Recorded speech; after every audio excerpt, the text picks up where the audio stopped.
At 60 years old, Michael Jordan thought he knew everything about his father's death 31 years ago.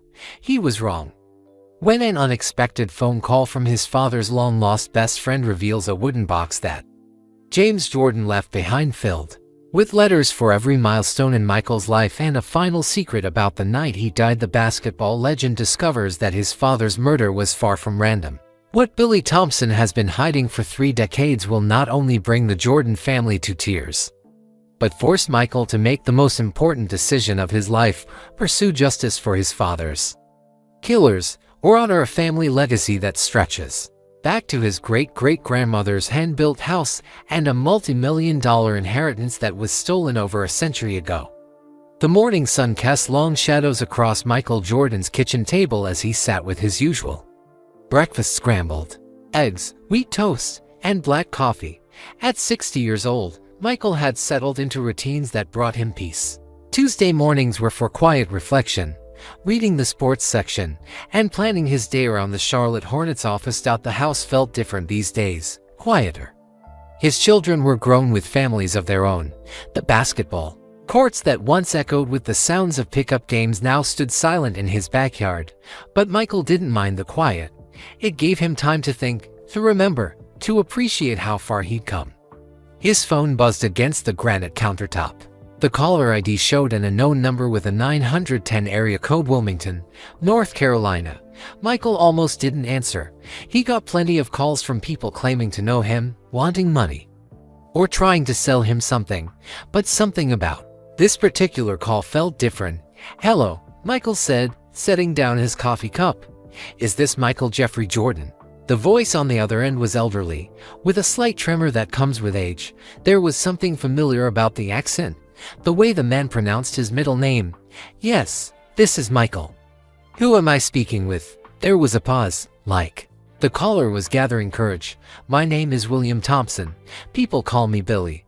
I was your daddy's best friend back in Wilmington, way before you were famous. I knew you when you were just knee-high to a grasshopper, running around in those little shorts your mama made you wear." Michael's world stopped. The coffee cup slipped from his fingers, clattering against the saucer. Billy Thompson. The name hit him like a lightning bolt from 30 years ago.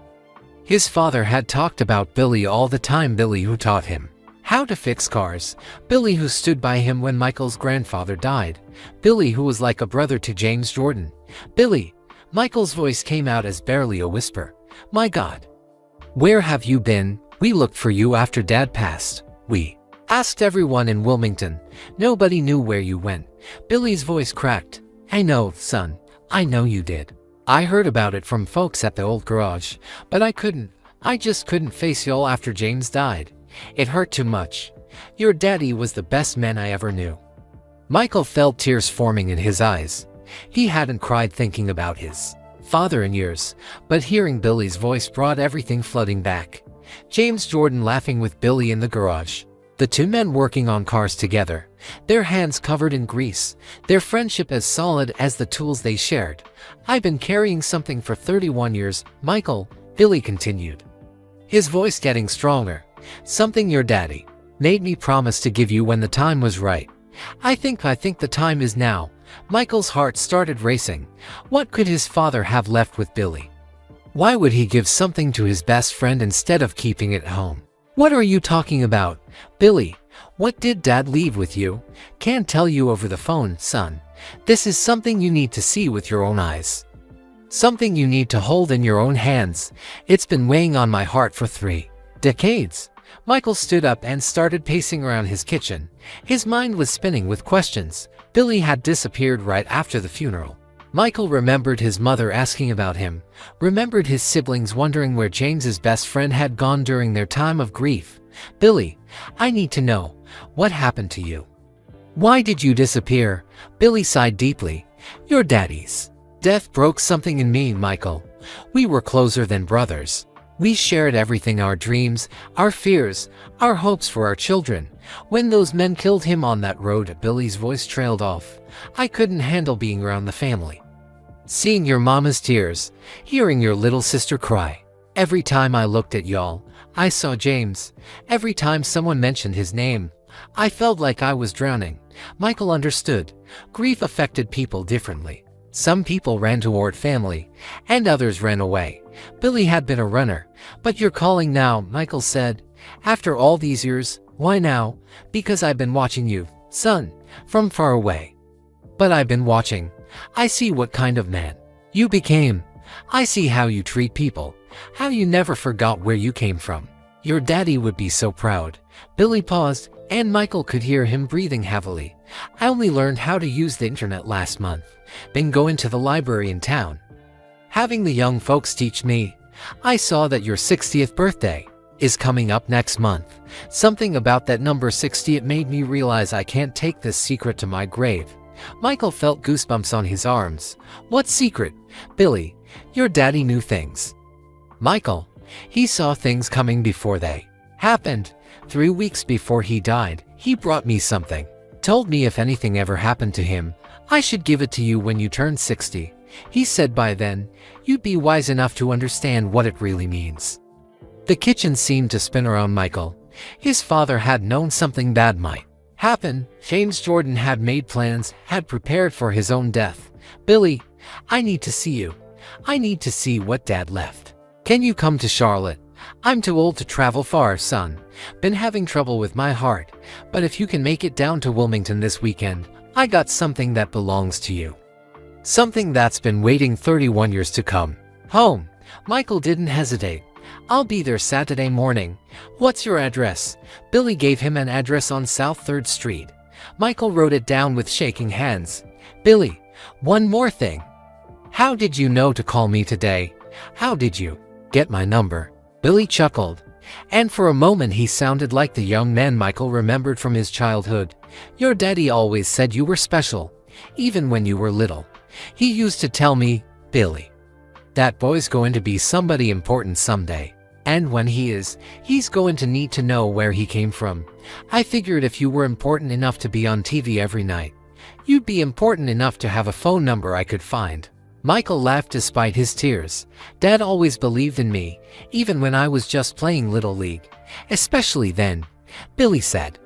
"He used to come to my house after your games just to talk about how well you played. Didn't matter if you won or lost. He was proud of how hard you tried." They talked for a few more minutes, with Billy sharing small memories and Michael asking questions about people from the old neighborhood. When they finally hung up, Michael sat in his kitchen staring at the address written on a napkin. He immediately called his mother, Dolores. She was 82 now but still sharp as ever. "Mama, you're not going to believe who just called me." "Who, baby?" "Billy Thompson, Dad's best friend from Wilmington." There was silence on the other end of the line. "Billy, oh my goodness, Michael. Where has he been all these years?" Michael explained the conversation, watching his mother's reaction even though he couldn't see her face. "He has something Dad left for me. Something he was supposed to give me when I turned 60. What could your father have left with Billy that he didn't leave with us?" "I don't know, Mama, but I'm going to find out this Saturday." After hanging up with his mother, Michael called his children. Jeffrey, his oldest son, was skeptical. "Dad, are you sure this guy is legit? Sounds like someone trying to take advantage of you." But Marcus, his middle son, disagreed. "No, Jeff, I remember Grandpa talking about Billy. He was real. Dad, you have to go see what this is about." His daughter Jasmine was emotional. "Daddy, what if Grandpa left you a letter? What if he had things he wanted to tell you that he never got the chance to say?" That night, Michael couldn't sleep. He lay in bed thinking about his father, about Billy, about secrets that had been kept for 31 years. What could James Jordan have known? What could he have seen coming? Michael got up and walked to his home office, where he kept family photos. He found his favorite picture of his father James standing next to his car, smiling, wearing the work clothes he loved. In the background of the photo, barely visible, was another man. Michael had never paid attention to him before, but now he looked closer. It was Billy Thompson. Younger and stronger, but unmistakably the same man who had just called him. The two friends stood together, both smiling, both unaware that their time was running short. Michael touched the glass covering the photo. "What did you leave for me, Dad?" he whispered.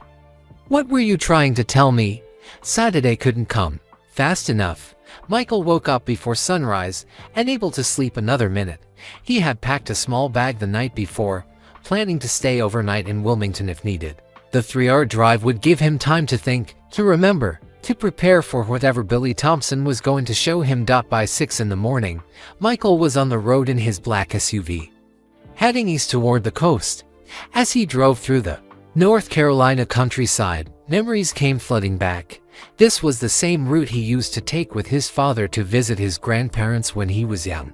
James would drive this exact highway, telling stories about his childhood, pointing out landmarks that meant something to the Jordan family. Michael remembered being 7 years old in the back seat, listening to his father talk about Wilmington. "That's where I learned to be a man," James used to say. "That's where I met the best friend a person could ever have." The best friend was Billy Thompson. Michael could picture him now, a tall, thin man with calloused hands and a laugh that filled up a room. Billy had a garage behind his house on Castle Street where he fixed cars for half the neighborhood.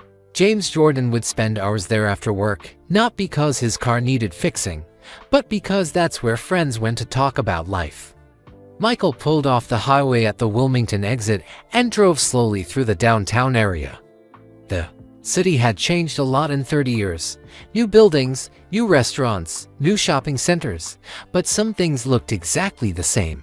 The old courthouse where his grandfather used to take him to watch trials, the river where his father taught him to fish, the neighborhoods where 3 generations of Jordans had lived and worked. He found South 3rd Street without any trouble. It was a quiet neighborhood with small houses and big trees.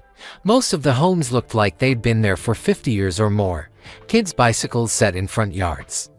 Elderly people sat on porches, watching the world go by. Number 412 was a modest white house with blue shutters, a small front porch held to rocking chairs, and a table with an old coffee can full of cigarette butts. The yard was neat but simple, grass that had been mowed recently and a few flowers planted by the front steps.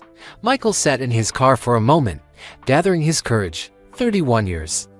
Billy Thompson had been carrying a secret for 31 years. What could it be? A letter, money, some kind of family treasure that James Jordan had hidden. Before he could change his mind, Michael got out of the car and walked to the front door. He knocked 3 times, his heart beating fast. The door opened slowly, and there stood Billy Thompson. He was older now, much older. His hair was completely silver, and his face was lined with wrinkles, but his eyes were the same kind and bright, with just a hint of mischief. He was thinner than Michael remembered, wearing a clean white shirt and old blue jeans. "Lord have mercy," Billy said, his voice full of wonder. "Look at you." The 2 men stared at each other for a long moment. Then Billy stepped forward and wrapped Michael in a hug that felt like coming home. "You still got that same stubborn chin as your daddy," Billy said, tears in his eyes. "And you're still too tall for your own good." Michael laughed, feeling some of his nervousness disappear. "You look good, Billy. Really good. Come in. Come in. I got coffee ready and everything." Billy's house was small but clean. The living room had an old couch, a television that looked like it was from the 1990s, and walls covered with newspaper clippings. Michael looked closer and realized they were all about him, articles from his playing days, pictures from his championships, stories about his business success. "You kept all of these?" Michael asked, amazed. "Every single one," Billy said proudly. "I told you I've been watching you from far away. I got a whole scrapbook in the bedroom. Your daddy would have loved seeing all of this." Billy disappeared into the kitchen and came back with 2 cups of coffee and a photo album. He sat down on the couch next to Michael and opened the album to the first page. "Look at this," Billy said, pointing to a faded color photograph. Michael gasped. It was a picture of himself at about 10 years old, wearing a baseball uniform and holding a trophy.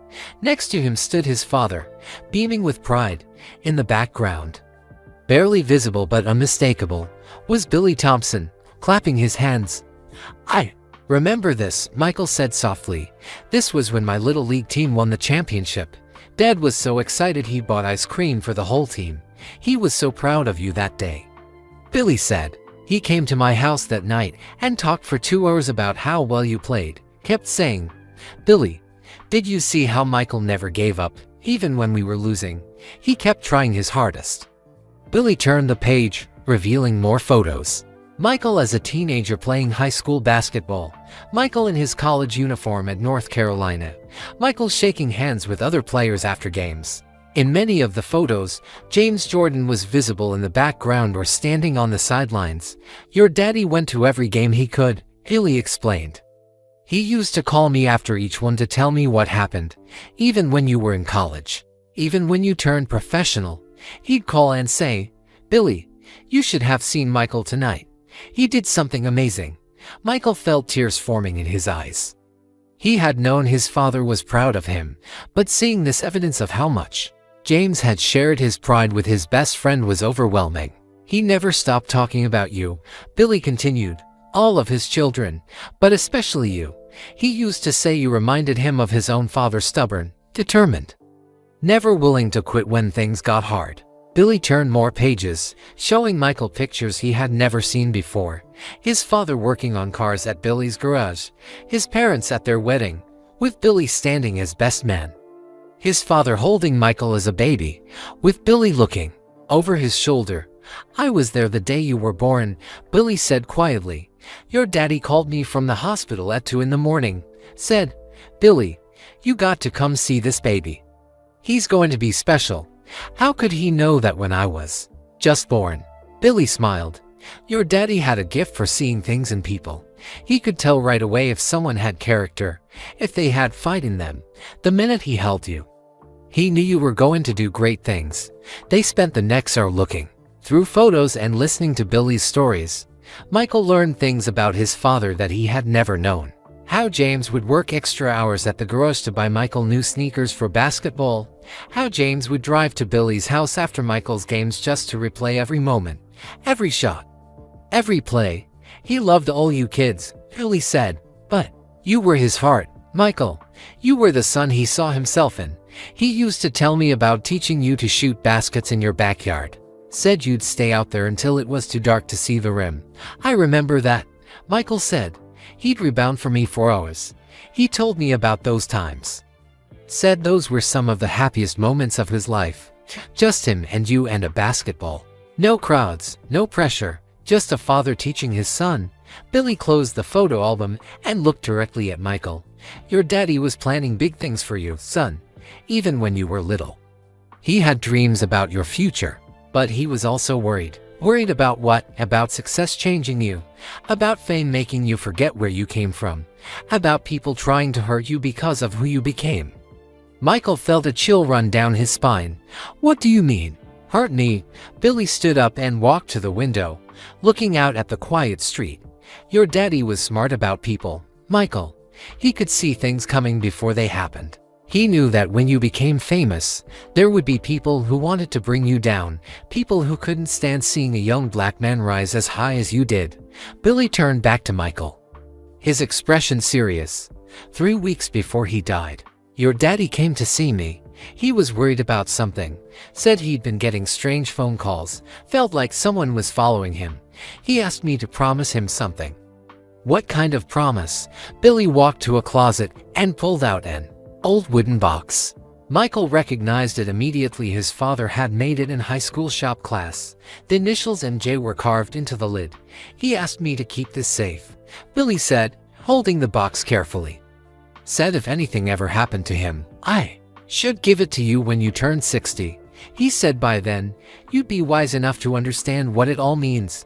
Michael stared at the box, his hands shaking. After 31 years, he was finally going to learn what his father had left for him. Billy, he said quietly, what's in there? Billy set the box on the coffee table between them. Letters, son. Dozens of them. Your daddy spent months writing letters to you for every important moment in your life.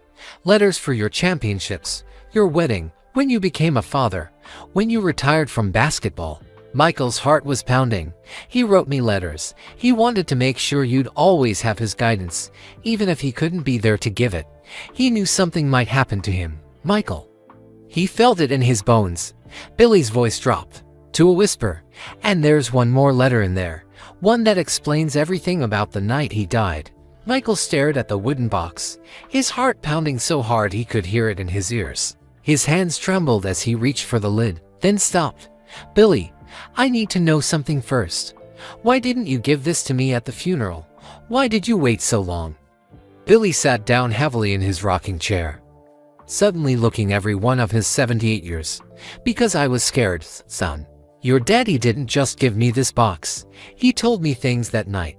Things that made my blood run cold." Billy's voice dropped to almost a whisper. 3 weeks before he died, your daddy came to my house around midnight. I never seen him so worried. He was looking over his shoulder, checking the windows, acting like someone might be watching. Michael felt goosebumps rise on his arms. "What did he tell you?" "He said he'd been getting phone calls at home, people hanging up when he answered, cars following him to work and back. He thought someone was trying to scare him." Billy stood up and walked to his kitchen window, peeking through the curtains like he was still worried about being watched. "But it wasn't just the phone calls, Michael. Your daddy had discovered something. Something bad." "What kind of something?" Billy returned to his chair and leaned forward. There was a car theft ring operating in Wilmington.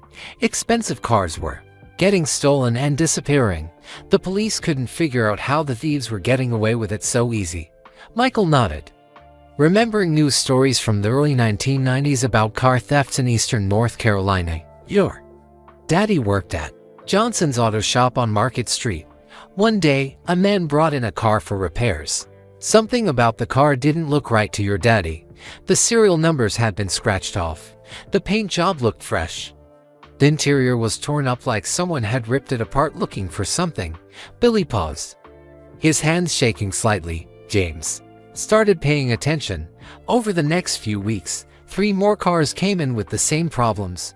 All expensive cars, all with signs that they'd been stolen. "Did Dad call the police?" "He tried. But when he called the Wilmington Police Department, they told him they'd look into it. Nothing happened. Days went by, then weeks.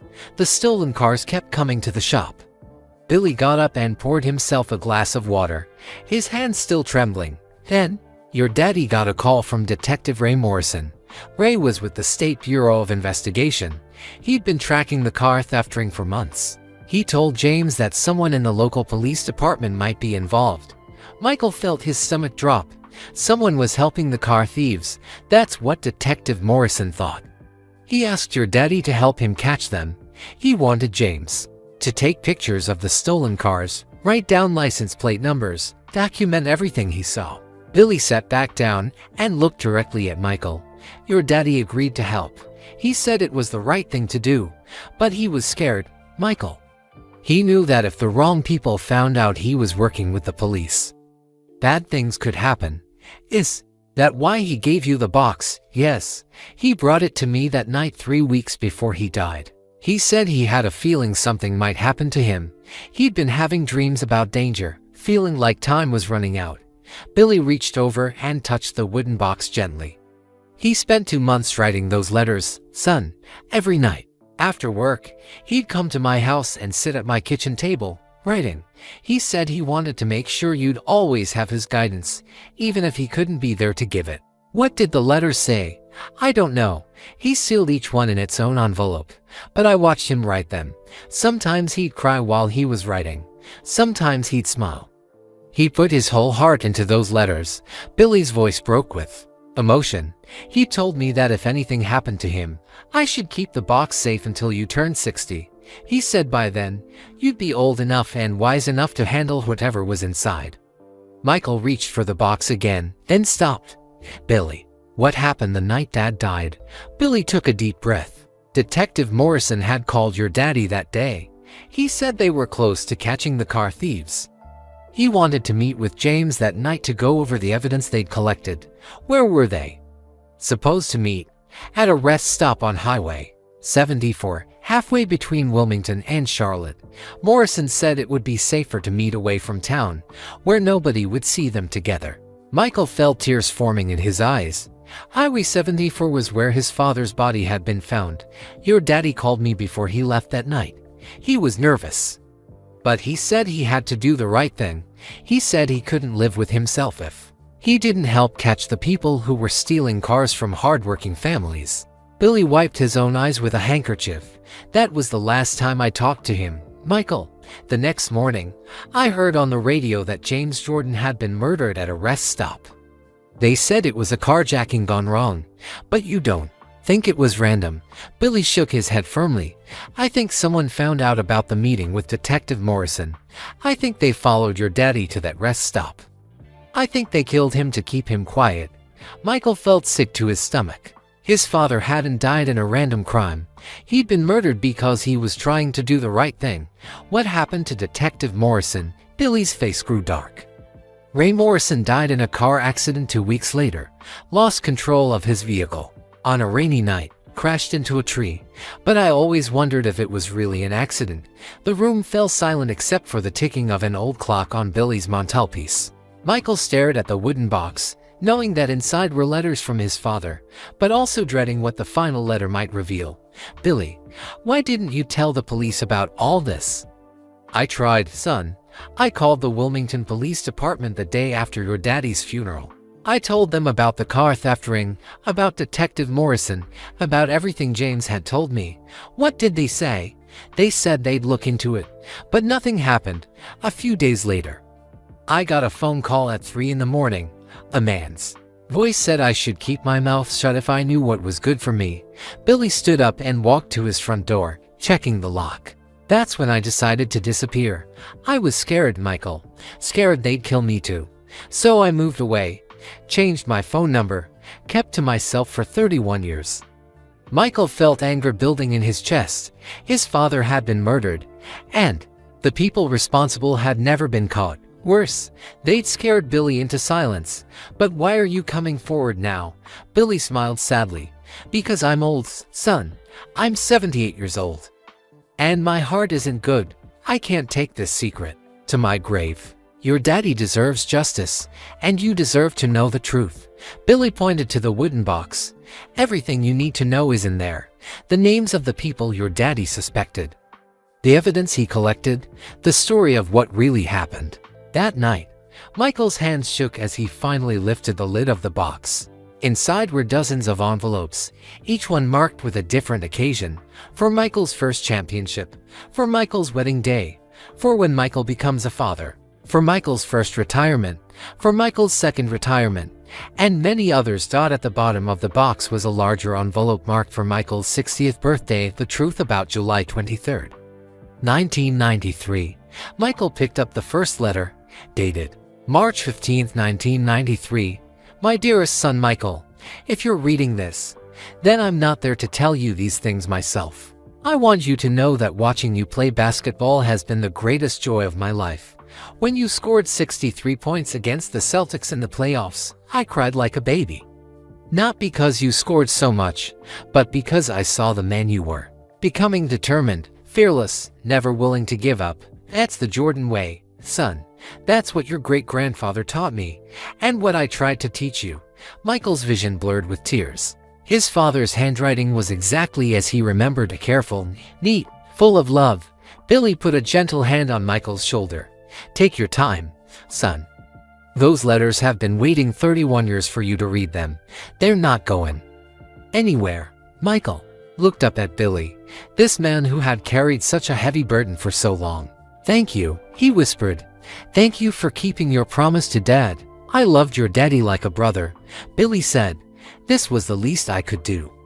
Michael picked up the envelope marked the truth about July 23, 1993 and held it in his hands. After 31 years, he was finally going to learn what really happened the night his father died. But as he prepared to open it, he realized that learning the truth would change everything. Once he knew who killed his father and why, there would be no going back. He would have to decide what to do with that knowledge. Billy, he said quietly, are you ready for what might happen when I read this? Billy nodded firmly. I've been ready. For 31 years, son. Your daddy died trying to do the right thing. It's time the world knew that. Michael's hands trembled as he opened the envelope marked the truth about July 23, 1993. Inside was a letter written in his father's careful handwriting, dated July 21, 1993, and just 2 days before James Jordan died. My dearest son Michael, the letter began. If you are reading this, then my worst fears have come true. I am writing this letter because I believe my life is in danger.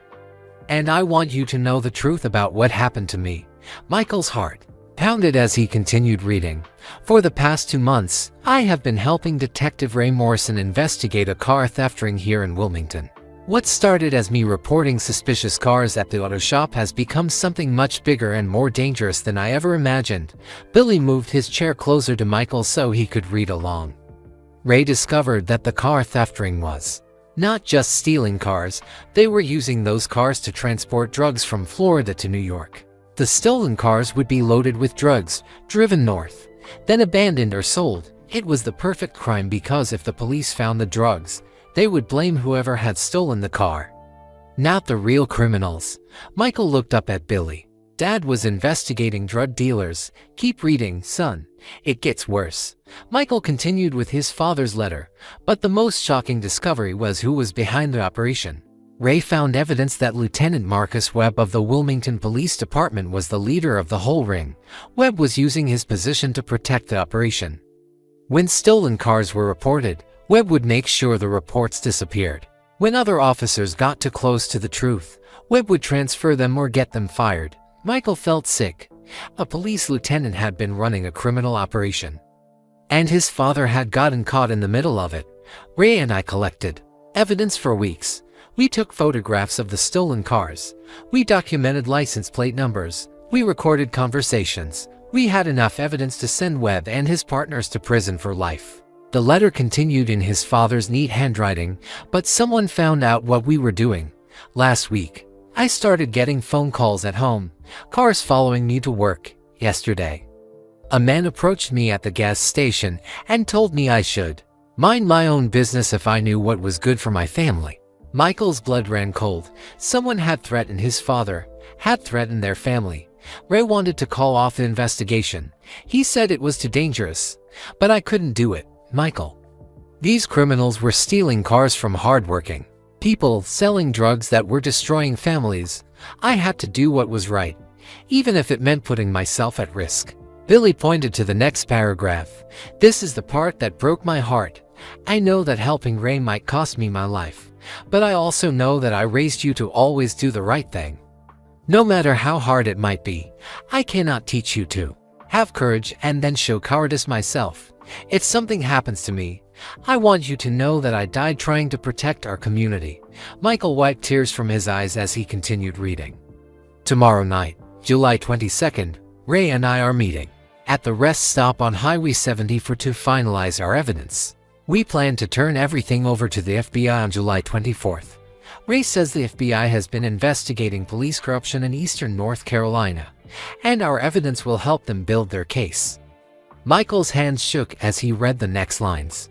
You are reading this letter, then something went wrong at that meeting.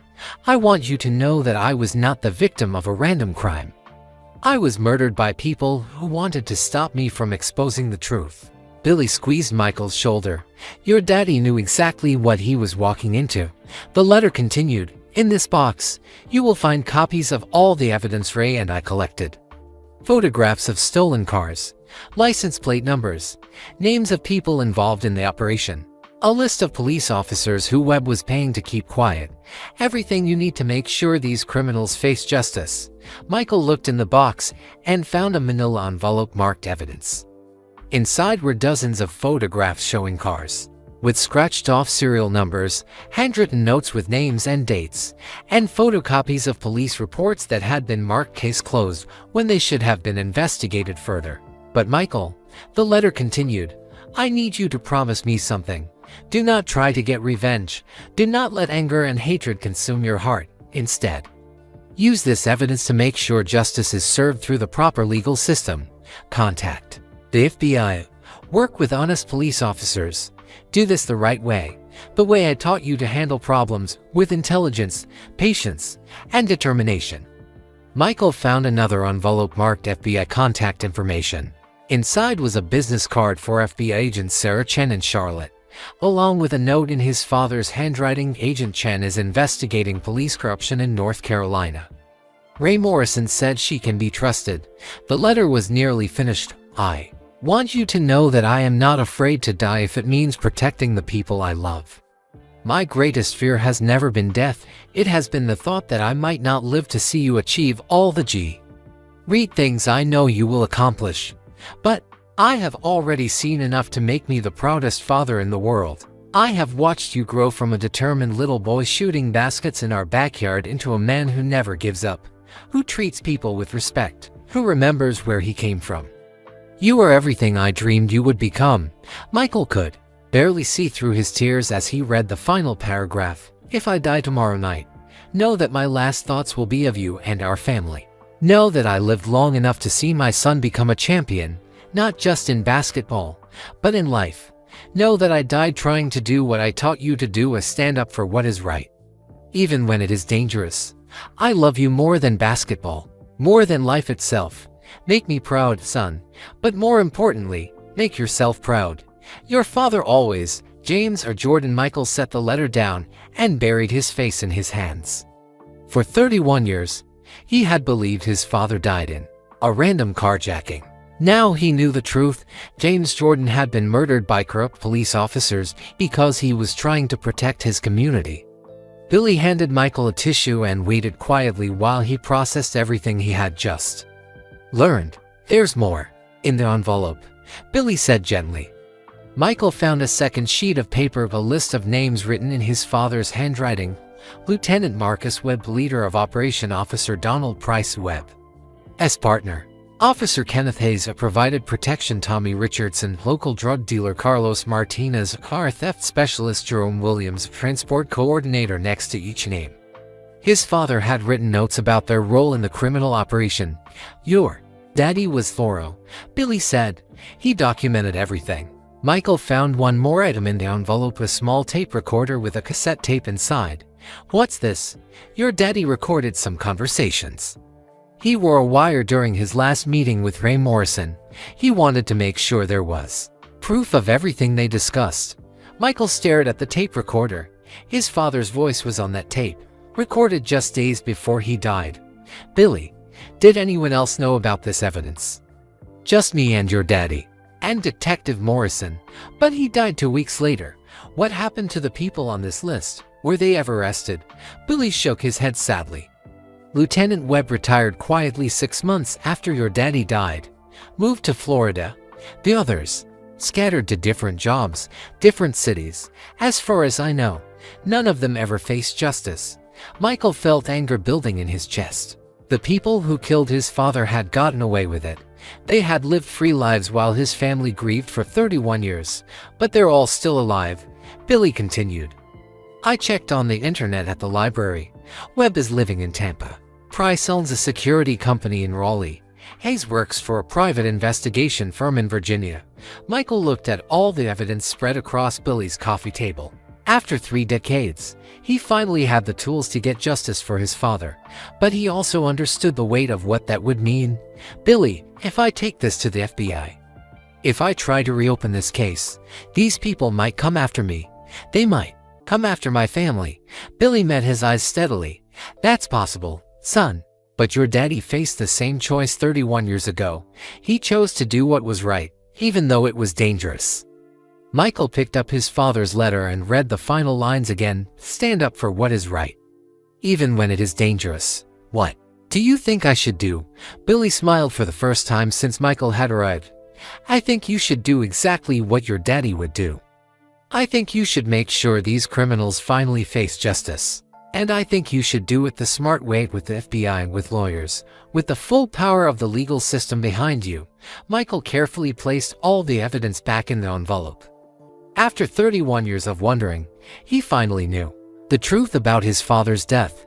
Now he had to decide what to do with that truth. But first, he wanted to read some of the other letters his father had written for him. Letters for his championships, his wedding, the birth of his children. Letters that would help him understand not just how his father died, but how much his father had loved him while he lived. Michael picked up the envelope marked for Michael's first championship, 1991. His hand still shook as he opened it, but now it was from anticipation rather than fear. My son, The letter began, "By the time you read this, you will have won your first NBA championship. I wish I could have been there to see it happen. But I know in my heart that you did it with the same determination you showed as a little boy." In our backyard, Michael remembered that championship clearly, beating Magic Johnson and the Lakers, finally reaching the mountaintop after years of playoff disappointments. His father had been there, sitting in the stands, crying with joy. "I want you to know that when you were 10 years old, shooting baskets until it was too dark to see, I knew this day would come. You never gave up, even when the bigger kids said you were too small. You kept practicing when other kids went inside to watch television. That's when I knew you had something special inside you." Billy watched quietly as Michael read, occasionally nodding as if he remembered James writing these exact words. "But Michael, I hope this championship is not just about basketball for you. I hope it's about proving to yourself that the Jordan family never quits. Your great-grandfather worked in cotton fields but never stopped dreaming of something better. Your grandfather built his own business with his bare hands. You are carrying on a family tradition of refusing to accept limits." Michael looked up at Billy. "He mentions my great-grandfather. Did Dad ever talk to you about family history?" "All the time," Billy said. "Your daddy spent years researching your family's past. He was working on something special for you." Michael continued reading the championship letter. "This trophy belongs not just to you, but to every Jordan who came before you and every Jordan who will come after you. We are a family of fighters. Son, remember that when the next challenge comes." Michael set that letter aside and picked up another one marked for Michael's wedding day. Inside, his father had written advice about marriage, about being a good husband, about balancing career and family. "Marriage is not about finding someone who makes you happy," James had written. "It's about becoming someone who makes others happy. Treat your wife the way you want your children to treat their spouses someday." Letter after letter revealed his father's wisdom, his love, his hopes for Michael's future.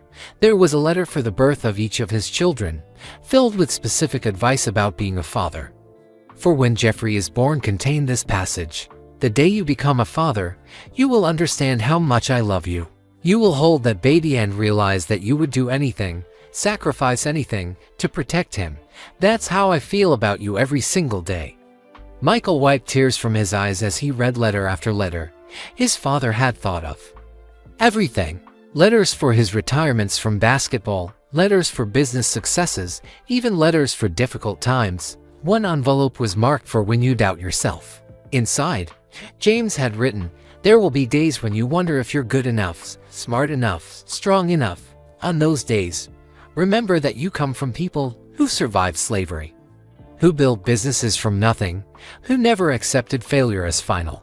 Doubt is just fear wearing a disguise. Face it the same way you face a tough opponent, with preparation, confidence, and the knowledge that you belong exactly where you are." But the most surprising discovery came when Michael found an envelope he hadn't noticed before, one that was thicker than the others and marked "Family History Project for Michael's Children." "What's this one?" Michael asked. Billy smiled mysteriously. "Your daddy spent 2 years working on that.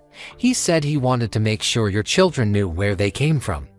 Inside the envelope were dozens of pages of handwritten notes, photocopied documents, and family photographs going back generations. Michael gasped as he realized what he was looking at: a complete family tree dating back to the 1800s. "Your daddy traced your family all the way back to your great-great-grandmother," Billy explained.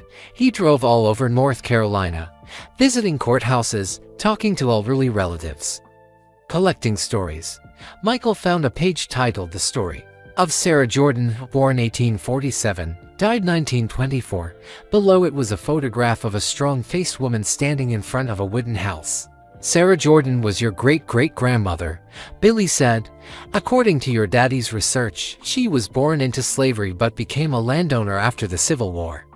She bought 40 acres of land in South Carolina and built a house with her own hands." Michael stared at the photograph. Sarah Jordan had eyes that reminded him of his father, determined, intelligent, full of quiet strength. "Your daddy found the deed to that land," Billy continued. "It's still in your family's name. Sarah left it to her children, and it's been passed down through the generations. We still own land in South Carolina. Billy nodded and pulled out another envelope from the bottom of the box. Your daddy was planning to take you there for your 30th birthday. He wanted it to be a surprise. Inside the envelope was an old deed showing Sarah Jordan as the owner of 40 acres in Beaufort County, South Carolina. Attached to it was a more recent document showing that James Jordan had been quietly paying property taxes on the land for years. He never told anyone in the family about this, Billy explained. He wanted to restore the property first, turn it into a place where your family could gather and learn about your history. Michael found his father's notes about Sarah Jordan. Sarah Jordan was extraordinary for her time. Born into slavery, she learned to read and write in secret. After the Civil War, she worked as a seamstress and saved every penny until she could buy land. She sent all 4 of her children to school as something almost unheard of for former slaves. She built her house in 1872 when she was 25 years old. Local records show that white men tried to buy her land several times, offering her much more than it was worth. She always refused to sell. She wanted her descendants to have something that could never be taken away from them. Michael discovered that his father had visited the South Carolina property multiple times, taking photographs and documenting its condition. The house was still standing, though it needed significant repairs. Your daddy hired a contractor, Billy said. He was planning to start restoration work in August 1993. He wanted to surprise you with it on your birthday. Michael felt overwhelmed. His father had been planning a future that extended far beyond basketball, far beyond Michael's individual success. He had been building a legacy that would connect the family to their roots for generations to come. But there was more. At the bottom of the family history envelope, Michael found something that took his breath away, the letter addressed not to him, but to his children, for Jeffrey, Marcus, and Jasmine Jordan. From your grandfather James, he wrote letters to my children. He wrote letters to children who weren't even born yet, Billy said with amazement. He said he wanted to make sure they understood their heritage, no matter what happened to him. Michael opened the letter addressed to his children. My dear grandchildren, if you are reading this, then your father has decided to share our family's history with you. I want you to know that you are not just Michael Jordan's children, you are the descendants of people who refuse to be broken by the worst circumstances imaginable. Your great-great-great-grandmother Sarah Jordan was born into slavery but died as a landowner and businesswoman. She built a house that still stands today. She sent her children to college when most black children couldn't even learn to read. She was a pioneer. And her strength runs in your blood. The letter continued, with specific stories about family members, their struggles and triumphs, their contributions to their communities. But I also want you to understand that with privilege comes responsibility. Your father's success has opened doors that were closed to previous generations of our family. Use those opportunities to lift up others. Use your advantages to help people who look like us, who face the same challenges our ancestors faced. Michael realized that his father hadn't just been writing letters, he had been crafting a comprehensive plan for preserving and continuing the family legacy. Billy, there's something I need to know. Did Dad ever mention why he waited until I was 60 to share all of this? Billy nodded slowly. He said that by 60, you'd understand the difference between success and significance. He said you'd be old enough to appreciate where you came from and wise enough to decide what to do with the family's future. Michael looked around Billy's living room at all the evidence of his father's love and planning. Letters for every major life event, family history going back generations, property that had been secretly preserved for decades. A complete blueprint for understanding the Jordan family legacy. There's one more thing, Billy said quietly. Your daddy didn't just research your family history. He also set up something to help other families. Billy walked to his bedroom and returned with a folder marked the Sarah Jordan Foundation. Your daddy established a foundation 2 years before he died. He'd been funding it secretly, helping kids from poor families get scholarships for college. He named it after your great-great-grandmother. Michael opened the folder and found bank statements, scholarship records, and letters from students who had received help from the foundation. He never told anyone about this, Billy continued. He just quietly helped kids who reminded him of himself, kids with dreams but no money to make them come true. Michael stared at the foundation documents. His father had been building something that would last long after basketball trophies were forgotten. The foundation is still operating, Billy said. A lawyer in Charleston has been managing it all these years, using money your daddy set aside. But it's been waiting for someone to take it over and expand it. Michael realized that everything his father had left him, the letters, the family history, the land, the foundation, was connected. It was all part of a larger vision for what the Jordan family could become. Billy, he said quietly, I think I understand now why Dad wanted me to wait until I was 60. Why is that, son? Because at 60, I'm not thinking about what I can achieve for myself anymore. I'm thinking about what I can build for my children and grandchildren. I'm thinking about legacy. Billy smiled and nodded. That's exactly what your daddy hoped you'd say. Michael was carefully placing the letters back in the wooden box when his fingers touched something he hadn't noticed before. At the very bottom, beneath all the other envelopes, was a small cloth bag tied with string. Billy, what's this? Michael asked, holding up the bag. Billy's eyes widened. I never saw that before, son. Your daddy must have hidden it under everything else. Michael untied the string and opened the bag. Inside was an old brass key and a folded piece of paper. The paper had an address written in his father's handwriting, Wilmington Self-Storage. Unit 247, Market Street. A storage unit. Michael looked at Billy in confusion. Billy shook his head. Your daddy never mentioned any storage unit to me, but that address is only about 10 minutes from here. Michael unfolded the paper completely and found a short note from his father. Michael, if you have found this key, then you have read all my letters and learned about our family's history. But there is one more secret I could not share with anyone, not even Billy. This secret is for you alone, and you must decide what to do with it. The storage unit contains the final piece of the Jordan family story. Your father Michael's heart started racing again. After everything he had already discovered, there was still more. Billy, did Dad ever mention renting a storage unit? Never, son. But your daddy was good at keeping secrets when he needed to. Michael stood up, pacing around Billy's small living room. I have to go see what's in there. Right now. I can't wait another minute. I've been waiting 31 years for answers. I need to know everything. Billy grabbed his jacket. Then I'm coming with you. Your daddy trusted me to help you through this, and I'm not stopping now. 20 minutes later, they were standing outside Wilmington Self-Storage, a long row of metal buildings on Market Street. The facility looked like it had been there for decades. Michael found Unit 247 in the back row. His hands shook as he inserted the brass key into the lock. It turned easily, as if it had been used recently. Michael rolled up the metal door and gasped at what he saw inside.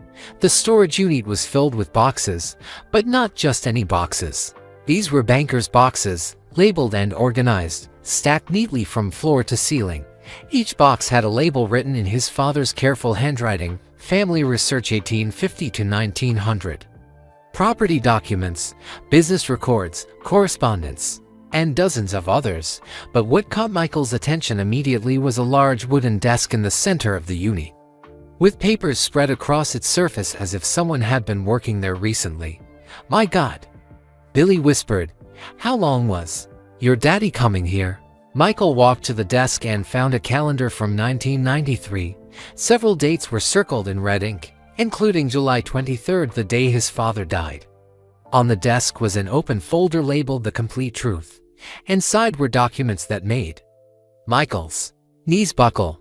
The first document was a birth certificate from 1847 for Sarah Jordan, but it wasn't just any birth certificate. It showed that Sarah Jordan's father was listed as Thomas Whitman, a white plantation owner, and her mother as Mary Jordan, a slave woman. Billy, look at this, Michael said, his voice barely a whisper. Billy read over his shoulder. Your great-great-grandmother was mixed race. But there was more, much more. Michael found deed records showing that when Thomas Whitman died in 1869, he had left land to Sarah Jordan in his will, something almost unheard of for a white man to do. For the child of a slave, 40 acres in Beaufort County, South Carolina. Michael read aloud. left to Sarah Jordan, acknowledged daughter of Thomas Whitman. The next document was even more shocking. It was a letter written by Thomas Whitman to his lawyer in 1868. 1 year before he died, I am writing to ensure that my daughter Sarah receives what is rightfully hers. Though the law and society may not recognize her as my child, I know in my heart that she is. She has shown more intelligence, determination, and character than any of my legitimate heirs. The land I am leaving her is not charity, it is inheritance. Michael sat down heavily in the desk chair his father had used. Dad knew all of this. Billy was reading another document. Michael, there's more. Your daddy found records showing that Sarah Jordan wasn't the only mixed-race child Thomas Whitman acknowledged. He left property to 3 different children he had with slave women. Michael discovered that his father had spent years researching not just Sarah Jordan, but the entire Whitman family. Thomas Whitman had been one of the wealthiest plantation owners in South Carolina. But he had also been what the documents called unusual for his time in his treatment of slaves and his mixed-race ch. in a folder labeled Modern Research. Michael found something that stopped him cold. His father had hired a private investigator in 1992 to research the current Whitman family holdings. The report showed that the Whitman plantation had eventually become a large agricultural corporation, worth millions of dollars. But here was the shocking part. According to the investigators' research, Sarah Jordan and her descendants had a legal claim to a portion of the Whitman estate. Billy, are you reading this? I'm trying to, son, but I don't understand all these legal terms. Michael found a letter his father had written to a lawyer in Charleston, dated just 1 week before he died. Dear Mr. Chen, thank you for reviewing the documents I provided regarding the Whitman estate. I understand your opinion that Sarah Jordan's descendants may have a valid claim to a portion of the family holdings, given that her inheritance was improperly seized by other family members after her death in 1924. However, I want to be very clear that I am not interested in pursuing this claim for financial reasons. My son Michael has been blessed with success beyond our family's wildest dreams. We do not need money. But I am interested in the historical truth. If Sarah Jordan was cheated out of her inheritance, then that injustice should be acknowledged. I would like to explore the possibility of recovering the land itself, not for its monetary value, but for its historical significance to our family. Michael found the lawyer's response, dated July 20th, 1993, just 3 days before his father died. Dear Mr. Jordan, I have completed my preliminary research into the Whitman estate records. I believe your family does indeed have a strong legal claim to approximately 200 acres of the original plantation land, plus accumulated interest over the past century. The current value of this claim could be substantial, possibly in the millions of dollars. I strongly encourage you to meet with me next week to discuss how to proceed. This could be a landmark case in post-Civil War inheritance law. Michael's hands were shaking as he read the final paragraph. However, I must warn you that pursuing this claim will likely generate significant publicity and possibly resistance from the current Whitman and Family Holdings Company. You should be prepared for a lengthy legal battle. Billy whistled low. Your daddy was sitting on $1 million lawsuit. Michael kept reading through the files. His father had documented everything: genealogy records proving the family connection, property deeds showing the original inheritance, legal precedents for similar cases, and detailed research into the current owners of the Whitman land. But in another folder, Michael found something that explained why his father had never pursued the claim. It was a handwritten note from James, dated July 22, 1993, the night before he died. I have spent months researching our family's connection to the Whitman plantation. The evidence is clear that Sarah Jordan was cheated out of her inheritance, and that Michael could rightfully claim millions of dollars through the courts. But I have decided not to pursue this claim, for several reasons. First, Michael has achieved success through his own hard work and talent. He doesn't need inherited wealth to validate his accomplishments. Second, a legal battle over slave-era inheritance would generate enormous publicity that could overshadow Michael's athletic achievements and business ventures. Third, I fear that challenging powerful white families over Civil War-era property rights could put our family in danger. Michael felt a chill run down his spine as he read the final reason. I have already attracted and wanted attention through my involvement in the car theft investigation. I cannot risk making our family a target in another controversial situation. However, I am preserving all this research for Michael to review when he is older and wiser. At age 60, he will be able to make his own decision about whether to pursue our family's rightful inheritance. If he chooses to pursue it, he will have all the evidence he needs. If he chooses not to, at least he will know the complete truth about where he came from. Billy sat down on a storage crate, looking overwhelmed. Your daddy was protecting you, Michael. He knew this information could bring trouble. Michael found one final document that made everything clear. It was a report from the private investigator showing that the current owners of the Whitman plantation were part of a large agricultural corporation with political connections throughout South Carolina. The report noted, the Whitman Holdings Corporation has successfully defended against inheritance claims in the past through aggressive legal tactics and political influence. Any challenge to their land holdings would likely face significant resistance. Michael understood now why his father had kept this secret even from Billy. James Jordan had discovered that his family was entitled to millions of dollars in inherited land.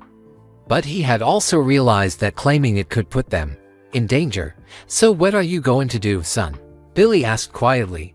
Michael looked around the storage unit at 30 years of his father's research, boxes and boxes of family history, legal documents, and evidence of injustices that had never been corrected. I don't know, Billy. Dad was right, I don't need the money. But what? But Sarah Jordan deserved better. She built something with her own hands. And it was stolen from her family after she died. That's not right. Michael picked up a photograph of Sarah Jordan standing in front of her house in 1900. She looked proud and strong, a woman who had refused to accept the limitations society had placed on her. Maybe the question isn't whether I need the money, Michael said slowly. Maybe the question is whether I have a responsibility to finish what she started. Billy nodded. Your daddy would be proud of you for thinking about it that way. Michael carefully placed all the documents back in their folders. He would need time to process everything he had learned, time to decide what to do with this incredible family legacy. But as they prepared to leave the storage unit, Michael found one last surprise. Taped to the inside of the door was an envelope marked for Michael, play this last. Inside was a small cassette tape and a note. My final message to you, recorded the night before I died. I pray you will never need to hear this, but if you do, know that everything I did was out of love for you and our family. Hear this, but if you do, know that everything I did was out of love for you and our family. Michael stared at the cassette tape in his trembling hands. This was his father's voice, recorded just hours before James Jordan was murdered. After 31 years of silence, he was about to hear his father speak to him one final time. Billy, I need to hear this right now. Billy nodded and pulled an old portable cassette player from one of the storage boxes. Your daddy left this here too. I think he planned for everything. They sat on storage crates in the dim light of the storage unit. Michael inserted the tape with shaking fingers and pressed play. His father's voice filled the small space, clear and strong. Hello, Michael. If you're hearing this recording, then my fears have come true, and I am no longer with you. Today is July 22nd, 1993.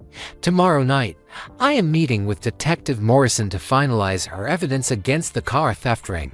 I have a feeling I may not survive that meeting.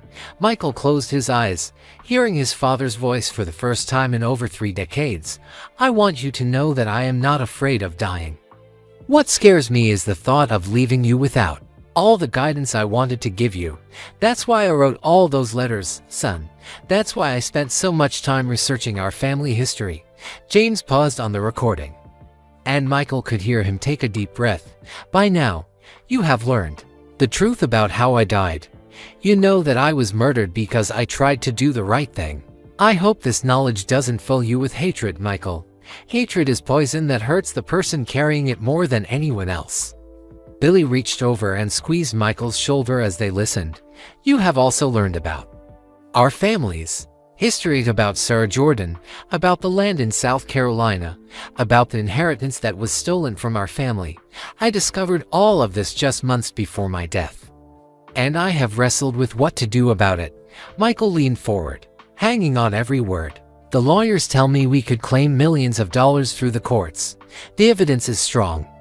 Sarah Jordan's descendants were cheated out of their rightful inheritance when powerful white families seized her land after she died. But I have decided not to pursue this claim, for now, not because we don't deserve it, we absolutely do, but because I believe it would put our family in danger. James's voice grew more emotional. I have already seen what happens when you challenge powerful people who profit from injustice. They threaten you, they follow you, they try to silence you. I cannot risk exposing you and your mother and your siblings to that kind of danger. Michael felt tears streaming down his face as his father continued. But I am preserving all the evidence for you to decide what to do when you are older. When you are 60 years old, you will have the wisdom to understand the full weight of this decision. If you choose to pursue our family's rightful inheritance, you will have everything you need to win. But you will also face enemies who have millions of dollars to lose and the political power to fight back. James paused again, and when he spoke next, his voice was filled with love. I need you to promise me something, son. Whatever you decide about the inheritance, whatever you decide about my murder, do not let anger guide your choices. You are better than that. Our family is better than that. If you choose to fight for justice, do it with intelligence and patience. Work within the legal system. Build coalitions of support. Use your success and influence to protect yourself and others. Michael wiped his eyes, amazed by his father's wisdom even in the face of death. But Michael, I also want you to know that you don't have to fight these battles if you don't want to. You have already achieved more than any Jordan in our family's history. You have made us proud beyond measure. If you decide that pursuing the inheritance or my murder case would risk the safety and happiness of your children, then let it go.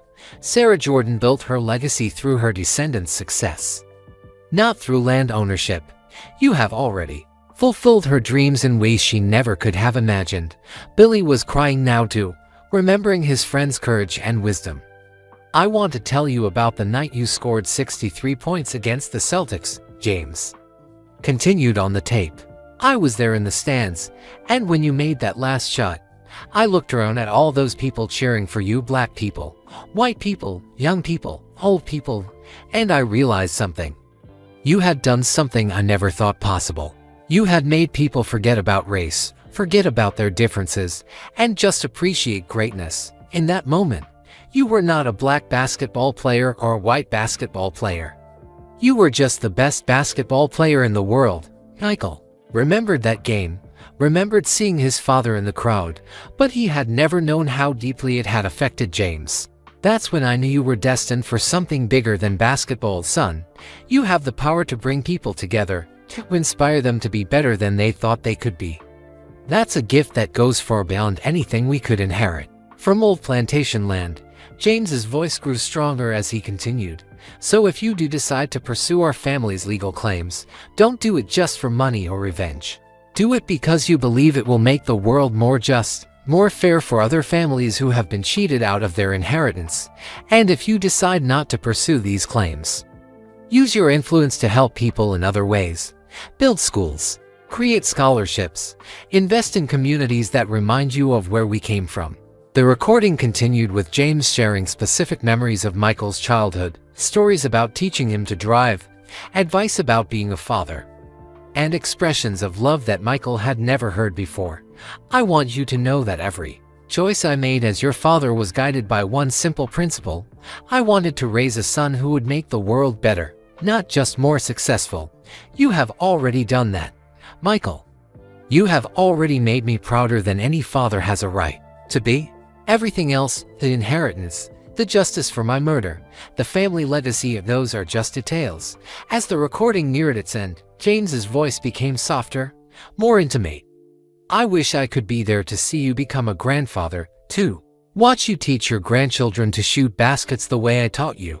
But I know that even if I'm not there physically, the lessons I tried to teach you will live on through them. Love your family more than you love success. Treat people with respect regardless of their station in life. Stand up for what is right, even when it's difficult. And never, ever forget where you came from. I love you, Michael Jeffrey Jordan.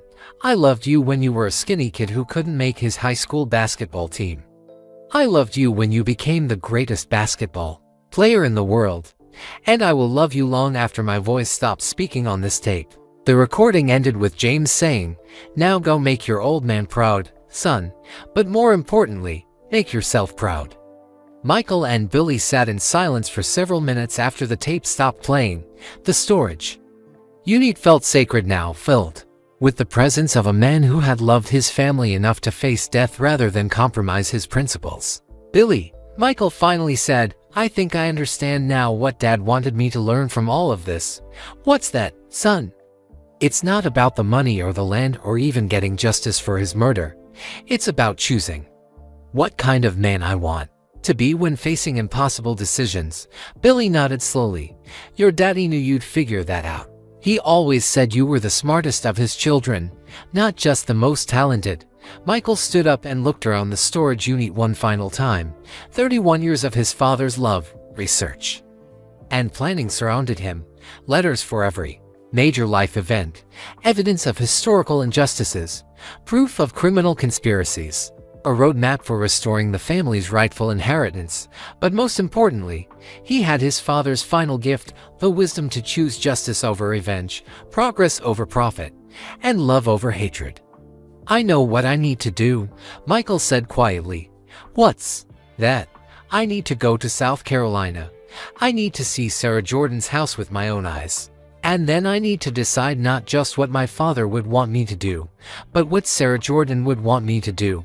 Billy smiled. "When do we leave?" "We, son. I've been carrying your daddy's secrets for 31 years. I'm not stopping now. Besides, somebody needs to make sure you don't do anything foolish." Michael laughed for the first time since this whole journey began.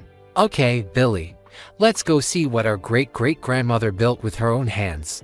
As they locked up the storage unit, Michael felt a sense of peace he hadn't experienced in decades. He still didn't know what he would do about the inheritance claim or his father's murder case, but he knew that whatever he decided, it would be guided by the same principles that had guided James Jordan and Sarah Jordan before him. He was finally ready to face the most important decision of his life. 2 weeks later, Michael drove through the countryside of Beaufort County, South Carolina, with Billy in the passenger seat and his mother Dolores in the back. He had called his children and asked them to meet him at the property. This was something the whole family needed to see together. The lawyer, William Chan, met them at a small country store near the property entrance. He was a middle-aged Chinese-American man with kind eyes and a gentle manner. "Mr. Jordan, your father contacted me 3 times before he died," Chen said as they shook hands. "He was planning to surprise you with a full restoration of the property for your 30th birthday. He never got the chance," Michael said quietly. "No. But he did extensive research into the property's history. What you're about to see will amaze you." They followed Chen's car down a dirt road lined with massive oak trees. Spanish moss hung from the branches like curtains, creating shadows that danced in the afternoon sunlight. After about a mile, they reached a clearing where an old wooden house stood surrounded by 40 acres of farmland. Michael's breath caught in his throat. The house was more beautiful than he had imagined. Built in the 1870s, it was a modest 2-story structure with a wide front porch and tall windows.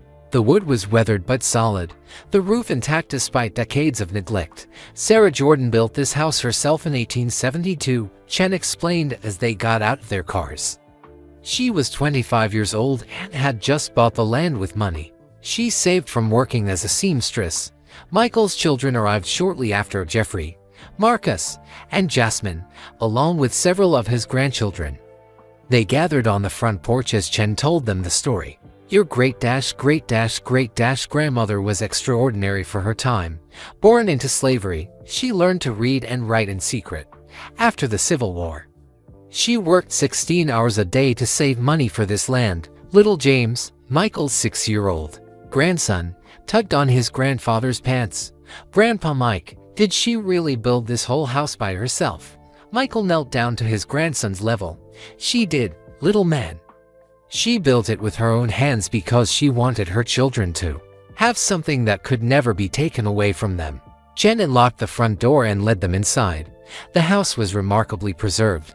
Dust cloths covered furniture that looked like it had been placed there decades ago. Sarah's rocking chair sat by the front window. Her dining table, handmade by local craftsmen, dominated the main room. "The house has been empty since 1989, Chen explained. "The last family member who lived here was Sarah's great-granddaughter, Emma Jordan. When she died, the property passed to your father through the family will." On the mantelpiece above the fireplace, they found a framed photograph of Sarah Jordan. She was standing in front of this very house in 1900, wearing a simple dress and a determined expression. Her eyes held the same intelligent spark that Michael remembered in his father's eyes. "She looks like Dad," Jasmine whispered to her brothers. In Sarah's bedroom, they discovered a trunk filled with personal belongings, old quilts she had sewn by hand, tools she had used to build the house, books she had read by candlelight, and, at the bottom of the trunk, wrapped in oilcloth, was Sarah's personal journal. Michael opened it carefully and read the first entry, dated March 1872. "Today I signed the papers for my land, 40 acres that belong to me and no one else. The white man at the land office didn't want to sell to me, but I had cash money and the law is the law. My children will inherit more than slavery. They will inherit dignity and hope." He read more entries aloud to his family. "June 1872. Started building my house today. People in town say a woman can't do such work, but I've been watching the men build houses for years. It's not magic, it's just planning and hard work." September 1872. Finished the roof today. When it rained last night, I sat inside my own house, on my own land, and cried with joy. No master can take this away from my babies. December 1874. My son William graduated from the colored school today. First Jordan to read and write proper. I worked extra hours for 2 years to pay his school fees, but seeing him read from the Bible made every sacrifice worth it. Delores Jordan spoke for the first time since they had arrived. "Your father brought me here once, Michael. It was 1992, just before he died. He said this house represented everything he wanted our family to remember." "What did he mean?" "Mama, he said Sarah Jordan proved that we don't need anyone's permission to be great. She built her success with her own hands, on her own terms. He wanted you to understand that your achievements came from the same strength she had." Chen led them to the basement, where they found something unexpected, a room that had been converted into a study. The walls were covered with family photographs, dating back generations, and a large family tree painted directly on the wall showed the names of Sarah's descendants. At the bottom of the family tree, someone had recently added names in fresh paint: James R. Jordan and Michael Jeffrey Jordan. "Your father painted those names," Chen said quietly. "He came here the week before he died and added them to Sarah's family tree. He said he wanted to complete the circle." Michael stared at his name on the wall, painted by his father's hand just days before his murder. The emotional weight of standing in the house his ancestor built, looking at his name painted by his father, surrounded by his children and grandchildren, was overwhelming. Young James tugged on his grandfather's shirt again. "Grandpa Mike, are we going to live here?" Michael looked around the room at his family. 3 generations of Jordans stood in the house that their ancestor had built with her own hands. This was their heritage, their connection to the past, their foundation for the future. "I don't know yet, little man, but we're going to take care of this place. We're going to make sure Sarah's house is here for your children and your children's children." Chen showed them the rest of the property. The barn Sarah had built in 1875. The well she had dug by hand, the fields where she had grown cotton and vegetables to support her family, 40 acres of land that had stayed in the Jordan family for over 150 years. "Your father had plans for this place," Chen said as they walked back toward the house. "He wanted to restore it and turn it into a family heritage center, a place where your children and grandchildren could come to learn about their history." "What would that involve?" Michael asked. "Complete restoration of the house and barn. creating educational exhibits about Sarah Jordan's life and the history of land ownership after slavery, establishing programs to help other families research their genealogy. Michael found himself thinking about his father's cassette tape recording. James had said that if Michael chose to pursue their inheritance claim, he should do it to make the world more just for other families. Maybe this property could serve that purpose without the legal battle. Chen, what would it cost to restore this place the way Dad wanted? Your father had estimates done, about $2 million for a complete restoration and conversion to a heritage center. Michael's son Marcus stepped forward. Dad, that's nothing compared to what we could claim from the Whitman estate. If we won that lawsuit, we could restore this place and have millions left over. Michael looked at his son, then at Sarah Jordan's photograph on the mantelpiece. What would she want him to do? Fight for money that was rightfully theirs, or build something positive that would help other families? Maybe it's not about the money, Marcus. Maybe it's about finishing what Sarah started. Jasmine pointed to a faded inscription carved into the wooden mantelpiece, built with love for my children and their children. S.J. 1872. She built this for us, Dad. She built it for all of us, even the ones who weren't born yet. As the sun began to set, the family gathered on Sarah's front porch. Michael sat in her rocking chair, looking out over the land she had fought to own, that she had worked to improve, that she had passed down through generations. Billy, he said to his father's old friend, what do you think Dad would want me to do? Billy rocked slowly in the chair next to him. I think your daddy would want you to do whatever would make Sarah Jordan proud. She didn't build this place for money. She built it for love. Michael's mother spoke from her chair near the front door. Your father used to say that every generation has to decide how to honor the ones who came before them. Sarah honored her ancestors by refusing to accept limits. Your father honored Sarah by preserving her legacy. Now it's your turn.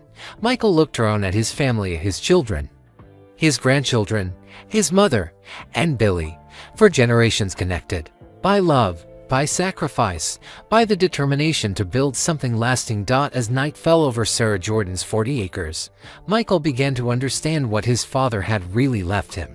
Not just evidence of crimes or claims to inherited wealth, but a choice about what kind of legacy he wanted to leave for his own children. The decision was becoming clear. But there was still one more thing he needed to know. In the morning, he would call the FBI and find out what they were willing to do about his father's murder. Justice for James Jordan might be more important than money from old plantation land. But tonight, he would sleep in the house his great-great-great-grandmother built, surrounded by family, dreaming of the future she had made possible. Michael woke up before sunrise in Sarah Jordan's bedroom, lying on a simple bed that Chen had brought in for their overnight stay. The room felt peaceful, filled with the presence of the strong woman who had slept here over a century ago. Through the window, he could see the oak trees Sarah had planted as saplings, now massive and protective over the land she had fought to own. His grandson James was curled up next to him, having insisted on sleeping with Grandpa Mike in the old lady's house. The 6-year-old had been fascinated by Sarah's story, asking questions all evening about how she built the house, how she learned to read, how she saved enough money to buy land. Grandpa, little James whispered as Michael stirred. Are you awake? I'm awake. Little man, did you sleep okay? I had a dream about the old lady. She was young and strong, and she was building the house all by herself. She looked happy. Michael smiled and pulled his grandson closer. I think she was happy. She was building something for her family. For us. Are we going to keep the house, Grandpa? Michael looked around Sarah's bedroom at her simple furniture, her belongings carefully preserved, her spirit still present in every corner. Yes, little man, we're going to keep it, and we're going to make it beautiful again. After breakfast, Michael's family gathered in Sarah's living room to discuss the future. His children sat around the handmade dining table while his mother rocked in Sarah's chair by the window. Billy sat quietly in the corner, listening as for generations of Jordans talked about honoring their ancestors' legacy. Dad, Jeffrey said, I've been thinking about what Mr. Chen said yesterday. $2 million to restore this place is A lot of money, but it's nothing compared to what we could get from the Whitman lawsuit. Marcus nodded in agreement. If we won that case, we could restore this house and still have millions left over. We could help a lot more people with that kind of money, but Jasmine disagreed. I think fighting that lawsuit would miss the point of what Sarah Jordan built here. She didn't want her descendants to spend their lives fighting white families over old injustices. She wanted us to build our own success. Michael listened to his children debate, remembering his father's words from the cassette tape. James had said the decision should be guided by what would make the world more just, not just what would make the Jordan family richer. I've made my decision about the inheritance claim, Michael said quietly. The room fell silent. I'm not going to pursue it. Marcus looked shocked. Dad, we're talking about millions of dollars that rightfully belong to our family. I know, son, but I've been thinking about what Sarah Jordan would want. She built this house because she wanted her family to have something that could never be taken away from them. She didn't spend her life fighting for what was stolen from her. She spent her life building something new. Michael stood up and walked to the family tree painted on the wall. Your grandfather left me a choice. I could fight for money that belongs to us, or I could use my success to build something that would help other families. I choose to build. Dolores Jordan spoke from her rocking chair. What are you planning to do, son? I'm going to restore this house exactly the way Dad wanted. I'm going to turn it into the Sarah Jordan Family Heritage Center, but I'm also going to expand Dad's scholarship foundation. Instead of just helping a few kids each year, I want to help hundreds. Michael's voice grew stronger as he shared his vision. I want this place to be where families come to research their history, to understand where they came from. I want kids who grew up like I did, poor, with big dreams but no money, to get scholarships that change their lives. Little James raised his hand like he was in school. Grandpa Mike, can I help? Michael knelt down to his grandson's level. You can help by learning everything you can about Sarah Jordan, so you can tell your children about her someday. I will, Grandpa. I promise. Chen had been listening quietly from the doorway. Mr. Jordan, there's something else your father wanted you to know about. He didn't just research your family history. He also found other families in this area who lost their land to fraud and theft after the Civil War. What do you mean?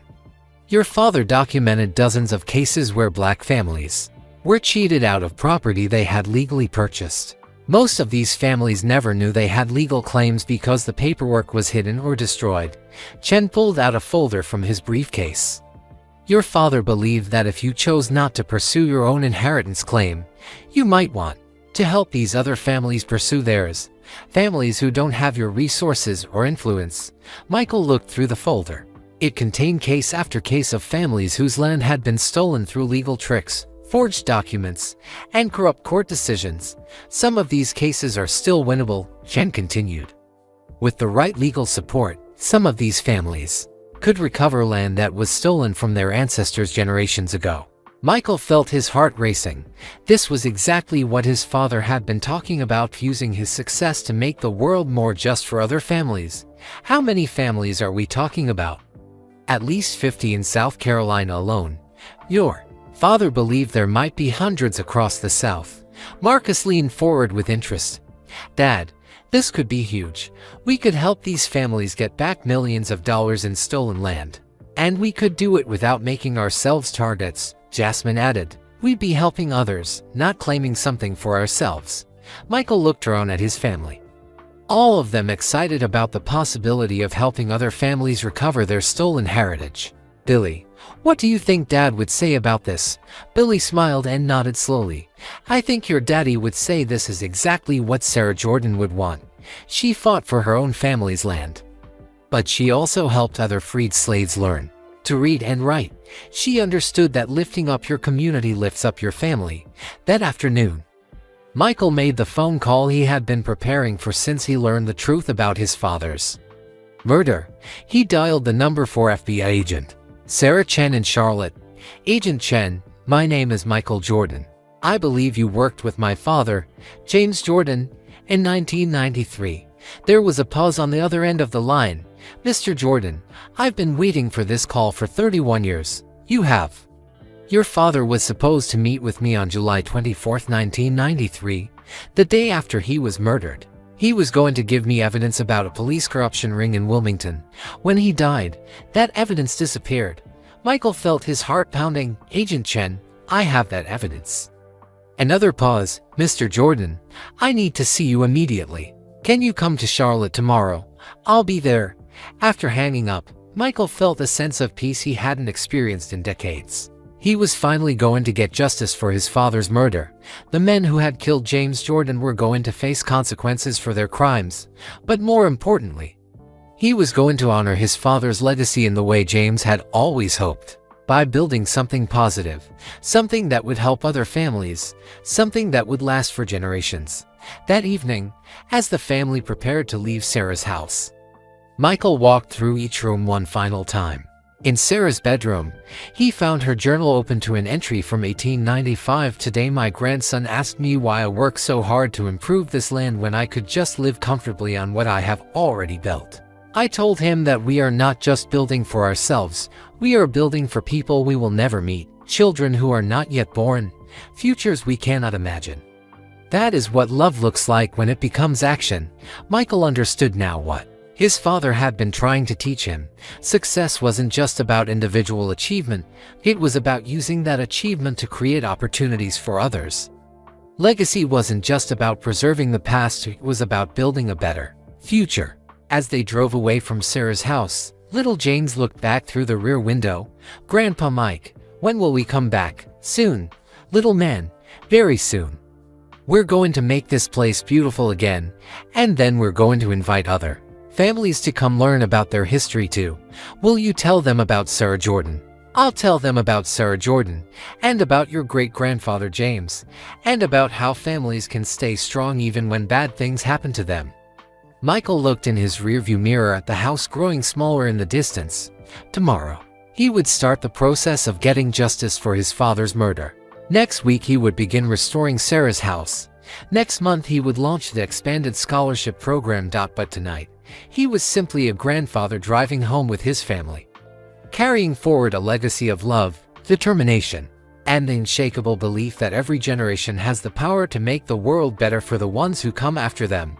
The Jordan family story would continue, just as Sarah Jordan had always intended when she built her house with her own hands and painted that family tree on the basement wall. Love had become action, and action had become legacy. 6 months later, on what would have been James Jordan's 85th birthday, Michael stood on the restored front porch of Sarah Jordan's house. The Sarah Jordan Family Heritage Center was about to open its doors to the public for the first time. The old house looked exactly as it had in 1900. But now it was equipped with modern technology to help families research their genealogy and learn about their history. Billy Thompson, now 79 and using a walking cane, sat in Sarah's original rocking chair, watching as cars began arriving for the opening ceremony. Families from across the South had come to learn about their heritage, to see what was possible when people refused to give up on their dreams. Your daddy would be so proud, Billy said to Michael as they watched children run across the same yard where Sarah Jordan had worked over a century ago. I hope so, Billy. I really hope so. The months since leaving Sarah's house had been filled with both triumph and heartbreak. The FBI investigation into James Jordan's murder had moved quickly once Michael provided his father's evidence. Agent Sarah Chen had been working the case quietly for decades, waiting for someone to come forward with proof. Michael's phone rang, interrupting his thoughts. It was Agent Chen. Mr. Jordan, I have news about your father's case. Can you talk? Michael walked away from the crowd gathering for the ceremony. I'm here. What did you find out? We arrested Marcus Williamson yesterday morning in Tampa, Florida. He's 68 years old now. But DNA evidence confirms he was one of the men who killed your father. Michael felt his knees go weak. After 31 years, his father's killer was finally in custody. During questioning, Williamson confessed to being part of the car theft ring your father was investigating. He also confessed to your father's murder. What did he say exactly? Agent Chen's voice was gentle but firm. He said Lieutenant Webb ordered the hit because your father was going to expose their entire operation. Williamson and another man, Kenneth Hayes, followed your father to the rest stop that night. Michael closed his eyes, finally hearing the complete truth about his father's final moments. But Mr. Jordan, there's something else Williamson told us. Something I think you need to hear. What? He said your father's last words were about you. Even facing death, your father told them, "Tell my son I love him and I'm proud of him. Tell him to keep doing the right thing." Tears streamed down Michael's face, even in his final moments. James Jordan had been thinking about his son, trying to send him a message of love and guidance. Agent Chen, what happens now? Williamson has agreed to testify against the others in exchange for avoiding the death penalty. We expect to arrest Webb and Hayes within the week. Your father will finally get justice. After hanging up, Michael sat alone on Sarah's front porch for several minutes, processing the news.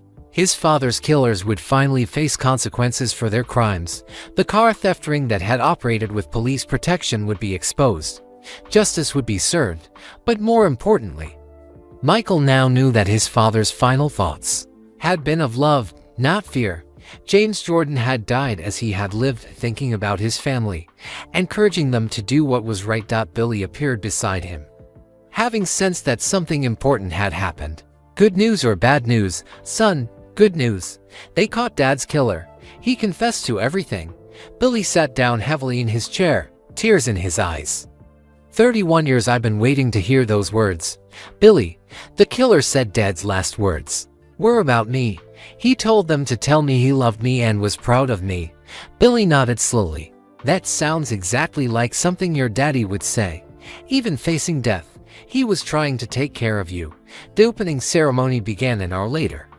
Michael stood before a crowd of over 300 people of families who had come to learn about their heritage, children who would receive scholarships from the expanded Sarah Jordan Foundation, and community leaders who supported the vision of helping families understand their history. Today we're not just opening a heritage center, Michael began. We're continuing a story that began over 150 years ago when a young woman named Sarah Jordan decided that her family deserved better than what society was willing to give them. He pointed to the house behind him. Sarah Jordan built this house with her own hands because she understood something important. If you want your children to have a better future, you have to build it yourself. You can't wait for someone else to give it to you. Michael looked out at the families gathered on Sarah's land. My father, James Jordan, understood the same thing. He spent years researching our family history, not because he was interested in the past, but because he wanted future generations to understand where their strength comes from. 3 weeks before he was murdered, my father made a choice. He could have stayed quiet about the crimes he witnessed. He could have protected himself by looking the other way. But he chose to do what was right, even though he knew it might cost him his life. The crowd listened intently as Michael shared the complete story: his father's investigation of the car theft ring, his murder by corrupt police officers, and the 31 years it took to bring his killers to justice. This morning, the FBI arrested the man who killed my father, after more than 3 decades. James Jordan will finally get justice. The crowd erupted in applause, but Michael wasn't finished. But justice for my father isn't the most important thing happening here today. The most important thing is what we're building for the future. He gestured toward the restored house. This heritage center will help hundreds of families research their genealogy and learn about their ancestors. The Sarah Jordan Foundation will provide college scholarships to young people who have big dreams but limited resources, and our legal assistance program will help other families recover land that was stolen from their ancestors. Michael paused, looking directly at the children in the crowd. But all of this will only matter if you carry the story forward. If you remember that every generation has the power to make things better for the ones who come after them. After the ceremony, families toured the Heritage Center. Children ran through the same rooms where Sarah Jordan had raised her family. Parents used the computers to research their family trees. Teenagers learned about the history of land ownership after the Civil War. In Sarah's bedroom, now converted into a museum exhibit, visitors could read her journal entries and see her personal belongings. The entry from 1895 about building for people we will never meet was displayed prominently on the wall. Michael found little James in the basement, standing in front of the family tree painted on the wall. His 6-year-old grandson was tracing the names with his finger, from Sarah Jordan at the top to his own name at the bottom. "Grandpa Mike, will my children's names go on this wall too?" "They will, little man. And their children's names, and their children's children's names. This wall will keep growing as long as the Jordan family remembers where we came from." "Will you tell me more stories about Sarah Jordan?" Michael knelt down beside his grandson. "I'll tell you every story I know. And when you're older, you'll tell those stories to your children. That's how we keep her memory alive." That evening, after all the visitors had gone home, Michael sat on Sarah's front porch with his family. For generations of Jordans watched the sun set over the land their ancestor had fought to own. Billy Thompson, despite his age and failing health, had insisted on staying for the entire day. He sat in Sarah's rocking chair, looking satisfied for the first time since Michael had known him. "Billy, I want you to know something," Michael said. "Everything good that happened today started with you keeping your promise to Dad. If you hadn't called me 6 months ago, none of this would exist." Billy smiled and patted Michael's hand. "Your daddy knew exactly what he was doing when he asked me to wait until you were 60. He knew you'd be wise enough to make the right choices." "What do you think he would say about all this?" Billy looked around at the restored house, at the families who had spent the day learning about their heritage, at the 4 generations of Jordans gathered together. "I think he'd say that Sarah Jordan built her house with love, and you restored it with love. I think he'd say that's the only way anything lasting ever gets built." As night fell over the 40 acres Sarah Jordan had purchased with her own money, Michael felt a sense of completion he had never experienced before. His father's killers would face justice. The family's heritage was preserved and being shared with others. Young people would get scholarships that could change their lives. But most importantly, the Jordan family story would continue. Little James would grow up knowing about Sarah Jordan's courage, about his great-grandfather's sacrifice, about the importance of using success to lift up others. Marcus Williamson was sentenced to life in prison without parole 2 months later. Lieutenant Webb and Kenneth Hayes received similar sentences. Detective Ray Morrison's family finally had closure about his death. The car theft ring that had operated for decades was completely dismantled. But for Michael, the real victory wasn't in the courtroom. It was in the letters he received from scholarship recipients, in the families who discovered their heritage at the center, in his grandson's questions about Sarah Jordan's strength. 1 year after the Heritage Center opened, Michael received a letter from a young woman named Sarah Thompson, Billy's great-niece, and one of the first scholarship recipients. She wrote, "Mr. Jordan, I want you to know that learning about your father's courage has inspired me to study law.